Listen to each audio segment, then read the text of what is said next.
Hello everyone, this is Grace. We are continuing our look into the lunar Sabbath, and we are investigating Isaiah 66 verse 23 and what is meant by one new moon to another. That's what we're taking a look at.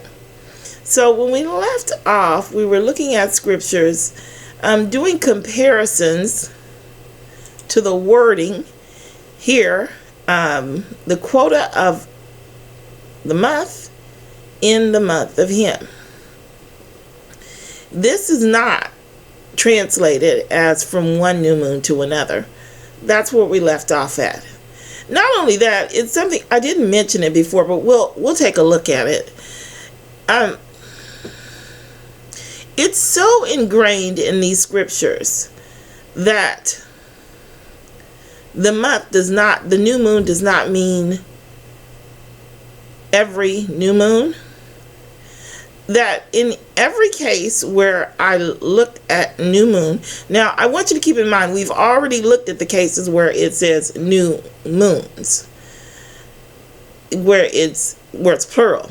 And that means both the first month of the year, Feast of Unleavened Bread / Passover, and the tabernacles, where it's correct. It means both of them. Okay? When we look at new moon, it's so ingrained in there that it actually is speaking only of one or the other. In this case, it means both because it added this part. If it would have just said in the quota of the new moon, it would have been speaking of one. This qualifies it to mean both. And we'll actually do a search for new moon so we can look at it together. In every single case. Why do you think that they used, and we've already discussed this in a previous video, I hope you saw it. Why do you think they used the same word? Do you think they would use the same word here and then translate only a few verses as new moon if they didn't know what was being spoken of? Why are we relying on this then? Why don't we just say all of them are wrong and they mean month? Logically speaking, they knew what was going on. Exactly. They knew what was going on. And what was not going on was every new moon was being celebrated. That's not even implied. That makes no sense. You can't just make up stuff. Hold on a moment. You can claim that it was not made up. But you cannot claim that when there are dozens after dozens of videos showing that what you said gave you pretext or the confidence to claim that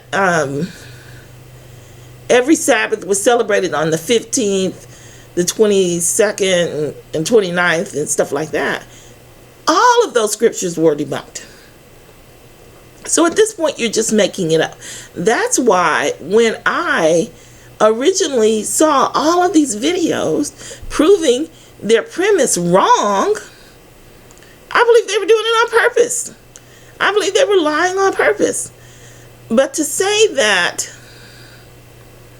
there is a monthly celebration, well, you just made that up to begin with. There's no scriptures for that.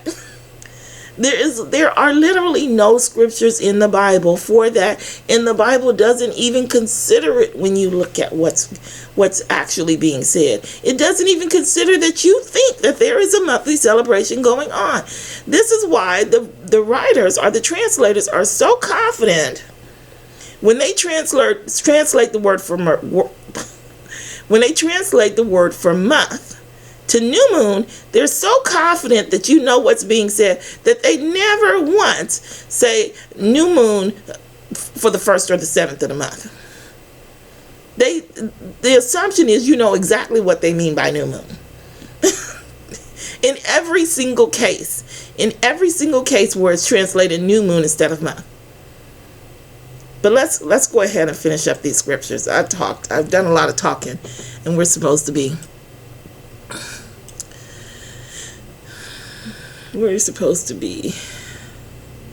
finishing this up. Anyway, then said the Lord unto Moses, Behold, I will rain bread from heaven for you, and the people shall go out and gather a certain rate every day, that I may prove them whether they will walk in my law or no. So I know that this one is different.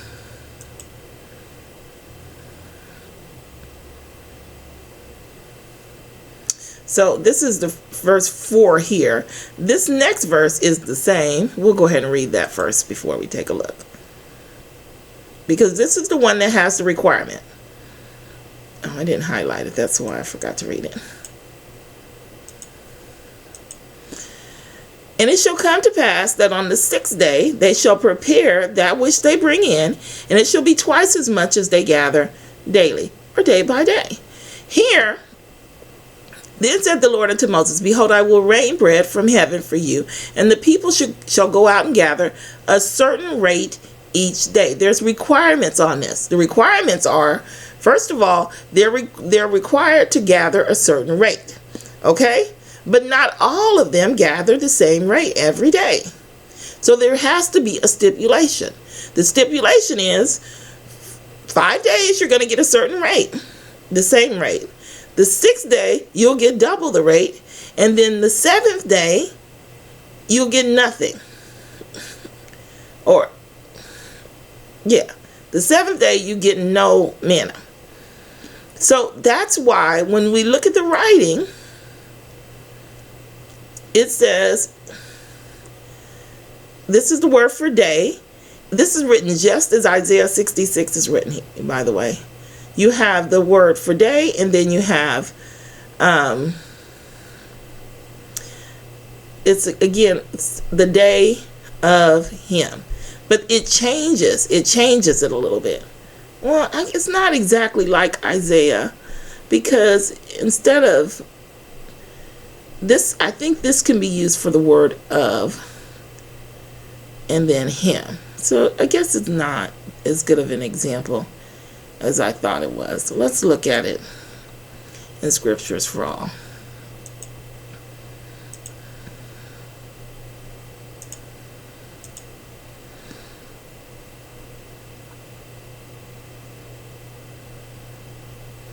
In the day of him.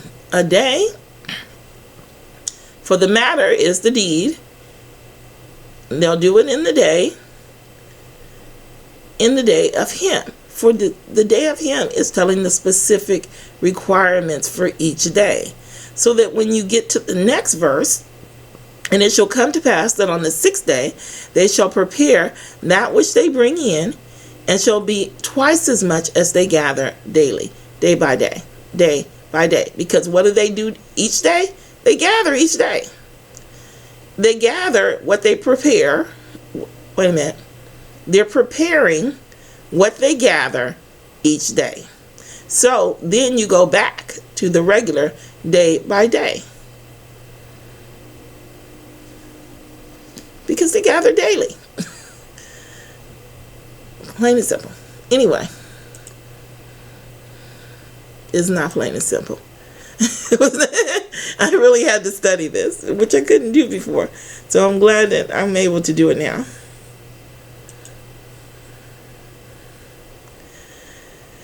Okay, so now we're looking at the examples of it. And it shall come to pass that everyone that is left of all the nations which came against Jerusalem shall even go up, when? From year to year to worship the King. And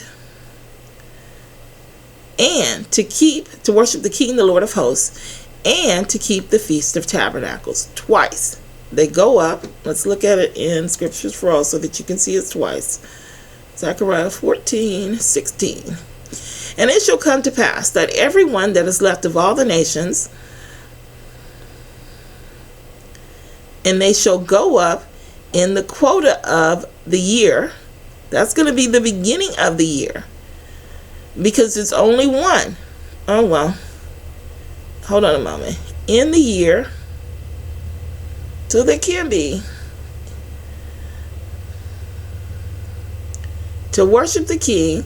So it actually describes both of them here, because it would be meeting the quota at the first one, where in Isaiah you see they just have one here. It says one new moon, and then it gives you the stipulations here after. So this can be read as both as well. In the quota of the year, no, because it doesn't say in the year of him. So it's just the first part of the year. This is the quota. This is the Passover / Feast of Unleavened Bread.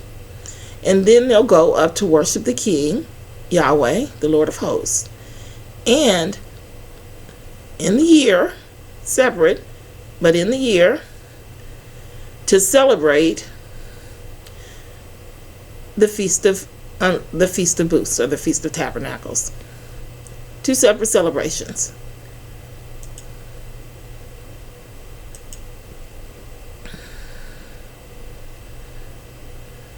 Numbers 28. Now when I read this before, if you recall, in the beginning of your months, that's the topic, the first month of the day of the year, you shall offer a burnt offering unto your Lord, 2 young bullocks and 1 ram, 7 lambs of the first year without spot. And then it gives you the offerings. But I'm going to read this just to stay in context. No, because I'll probably read it again in Scriptures for all. So let's just jump down here. And the drink offering shall be half an hin of wine unto a bullock, and the third part of a hin unto a ram, and the fourth part of a hin unto a lamb.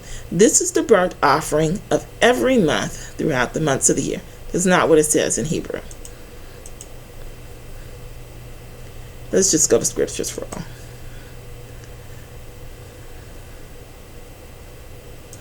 Do I have it marked here?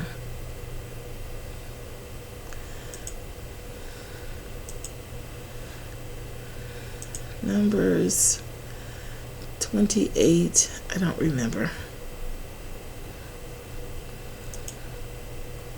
14.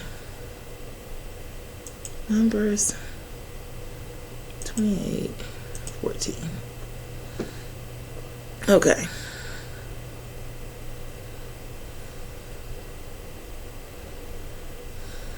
Let me bookmark this just in case I get off of it.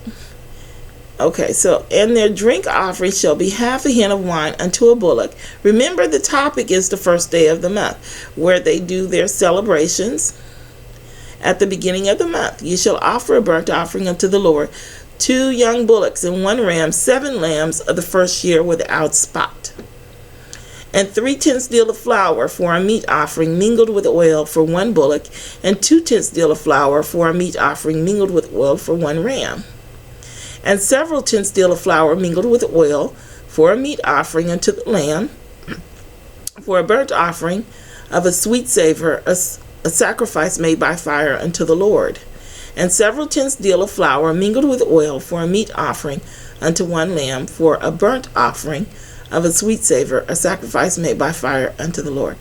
And their drink offering shall be half a hin of wine unto a bullock, and the third part of a hin unto a ram, and the fourth part of a hin unto a lamb.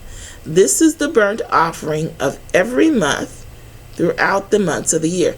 No, it's not. It's the burnt offering for 1 month, for the feast, for the beginning of the months of the year. And it says, the ascent offering, which is the burnt offering, for the month, in the month of him. The topic is the first month of the year only. So the first month is the month of him. That's the topic. And then, hold on, because it stops here. There's a period here. If you want this to be correct anyway, because it doesn't read correct. Either they had to add this or you have to have a period after here. So it is, this is the burnt offering of the month, period. And then you go on, in the month of him, for the months of the year. In the first month, for the months of the year. That's what it's saying. Either that or they add that part at the end. But you have to have a period here in order to see it. that every month was just added because they didn't know how to interpret it properly. But it's not every month. And you can see that it's different words. It's the ascent offering of the month, period. In the month of Him, in the month of the Lord, which is the first month, by the way, I put some scriptures in here. I added a couple of scriptures to show you that in the month of Him is also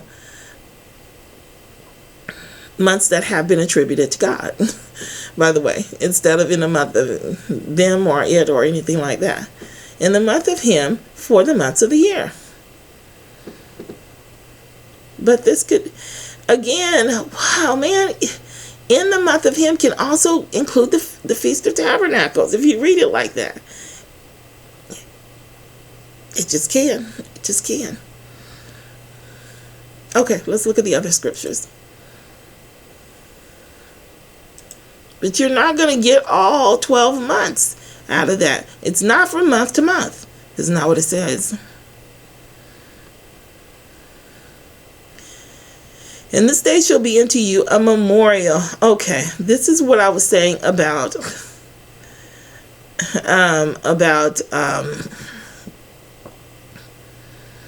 they identified these days as new moons. Before we read that, let's do a search for new moons here.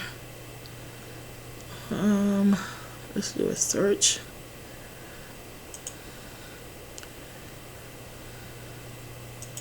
And I have it here. New moon. Okay, this is every singular instance because we already went over the plurals where it says new moons. It means both. So here, 1 Samuel 20, they're celebrating one new moon. So the new moon, Passover, they're speaking of the Passover. But you could say it's the tabernacle, but I do believe it's the Passover. And it's a full moon, by the way. You want to know that as well. The new moon is the full moon. You do have to understand it, I think, in order to understand this study. 2 Kings 4:23. And he said, wherefore wilt thou go to him today? It is neither new moon nor Sabbath. These are days of celebrations. Celebration. The new moon, the Passover feast, the Sabbath, the weekly Sabbath. And she said, it shall be well. Psalms 1 covers both. Blow the trumpet in the new moon in the time appointed on our solemn feast day. It's really, you can say it's both. I think they're really talking about this. Okay, here, let me say this real quick because it might be helpful for you to know is that the first day of the first month is not just celebrating the Passover. It's also the Feast of Unleavened Bread. The Passover is the day before, but it goes over into the first day of the year.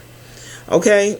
So, I say the Passover is celebrated on the first day of the first month, but we know that the lamb is killed at like 9 a.m. and at high noon the day before.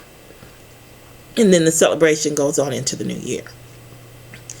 But what I wanted to give you was the symbolism there, the spiritual symbolism. The children, the house of Israel is released from bondage, figuratively speaking, on the first day of the seventh month. The Gentile whom we bring in after the millennium, they're raised up and released from bondage on the first day of the first month. Those are the celebrations in the pictures, the spiritual pictures that are being drawn there. Those are the celebrations that we are going to see. In one of the scriptures that I pulled up is the Feast of Trumpets. It says it's a memorial. Now, as much as I hate to admit it, it is going to be a memorial, not of the Feast of Trumpets. That's nonsense. But there are going to be blowing trumpets, but they put it like that to cover up the fact, or to, I don't know if they put it like that to cover up the fact, or if they put it like that. I really don't know. But because of the change in the calendar, they changed the feast from the full moon to the 15th, so that it would be celebrated on the full moon. So the Feast of Tabernacles, I don't know if it's a lie. I can't think about it right now. The point of the matter that I'm making is that these are memorial days. They're both memorial days. So when you come here and it says blow the trumpet in the new moon, well, the trumpet was the call for freedom. So if the house of Israel is released into freedom on the 7th day of the month, then you can say blow the trumpet in the time appointed on the feast day. If the Gentile are released not on the 7th day, in the 7th month, then you can say blow the trumpet. If the Gentile are released into freedom on the 1st day of the 1st month, then you can say blow the trumpet. So it's hard to distinguish for certain which is which, because they're the exact same celebration, just for two different groups of people. Isaiah 66, new moon, same thing. This is, I was going to skip this over because this is not real. This is put in by the Catholics, but I do want to just say real quick. This study, I've been talking so much through this study. We're at 22 minutes, so I'll try to make this quick. The lunar Sabbatarians, they like to think that this verse helps them. And I suppose if you're willing to ignore all of the evidence to the contrary, then you can glow. You notice that, sidebar, you notice that they cackle a lot in their studies about other people. And then it is, I used to do that when I would debate people online. You know who used to do that? The atheists. They never really had an argument. So they would tease me and they would talk about me and they cackle amongst each other about how dumb I was and how stupid I am and I just don't get it and this, that, and the other. And obviously what are the lunar Sabbatarians say? You're not spiritual enough. You don't do this and and everybody is stupid but them. And they just cackle. What's so funny? What's so funny about the Word of God? All this cackling that's going on. I don't get it. And you're wrong. This does not help the lunar Sabbatarians. It doesn't. Were it not for the fact that they put in here working days, then we would be required to allow them to use days as a working day. It would undo many of our logical arguments. But because they have this described as a working day here, it shouldn't be described as a working day elsewhere. It isn't. It's just a day. I was going to do an argument in one of those studies about how a working day can promote not just slavery, but childhood slavery as well.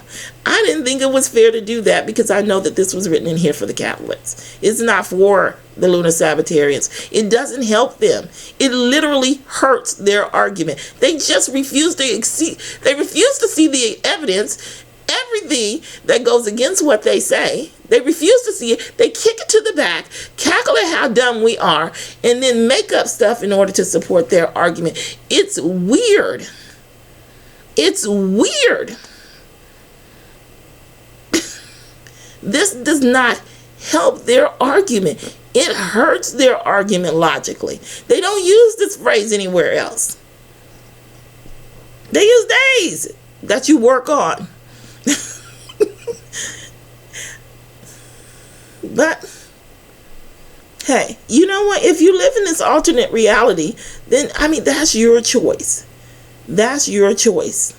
I'm going to make another video about them where they're taking their alternate reality and they're imposing it upon their flock, the patrons of God, and teaching them to behave abominably. And I don't think that the flock knows it. And I'm going to point it out. I'm going to call it out because I think it's horrible.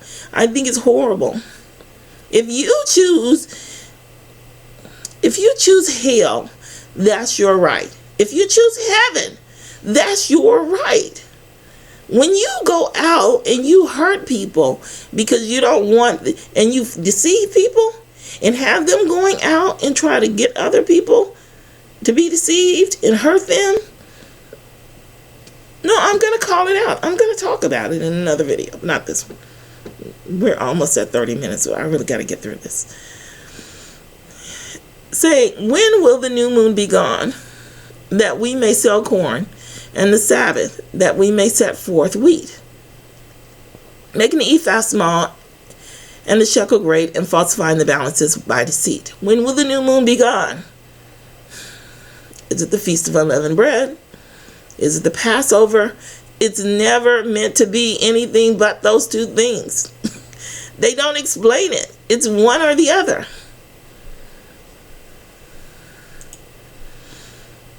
This isn't. Okay, good. I was going to stop there anyway, but this is the New Testament, so that's all of them. Let's look at the last couple of scriptures that I have here.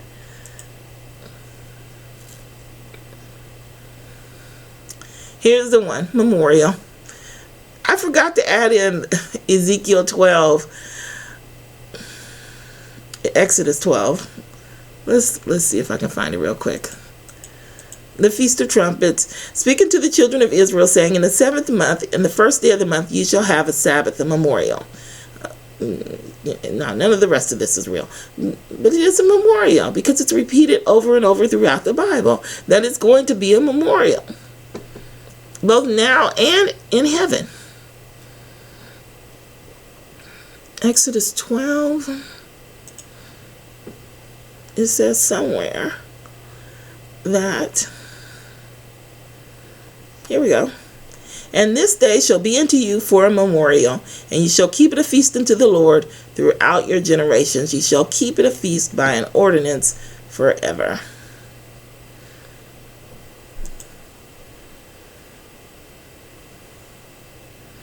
And that was speaking of the Passover. And he said unto them, this is that which the Lord has said, tomorrow is the rest of the holy Sabbath unto the Lord. It is the Sabbath of him, of the Lord. But the 7th day is the Sabbath of the Lord, of him. 7th day is the Sabbath of the Lord thy God. In it thou shalt not do any work, thou nor thy son, nor thy daughter, nor thy manservant, nor thy maidservant, nor thy cattle, nor thy stranger that is within thy gates. I think that's it. And that is it. So when we come here and we look at Isaiah 66, it shall come to pass that from the new moon to the next new moon that fits the requirements, and from one Sabbath to another shall all flesh come to worship before me, saith the Lord. There's one other thing I want to show you here real quick. Let's go back to Isaiah 66. Because it has not only the month of him, the month of his celebration, as the requirement for this celebration, it also has it for the Sabbath. From the quota of the month, in the month of him, and from the quota of the Sabbath, in the Sabbath of him. None of your false Sabbaths mean anything to God. The true Sabbath is going to be kept in heaven. The true Sabbath.